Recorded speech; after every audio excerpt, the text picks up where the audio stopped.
Sa writing naman,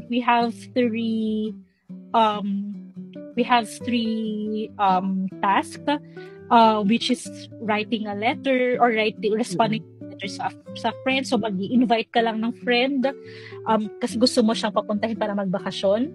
So Mm-mm. ang ano dito, sa French, iba ang pagsusulat mo sa friend and sa And sa home, corporate.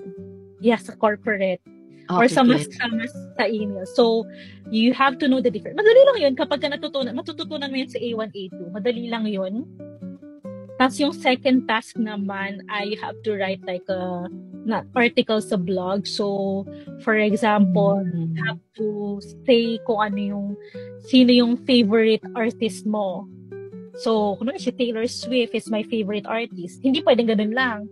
So, kailangan, bakit mo siya favorite? Tapos, anong nakapagpa-capture ng heart mo? And Mm-mm. after that, i-recommend mo siya. Like, I recommend you all Mm-mm. to maybe catch her shows, your next shows, yung mga ganun.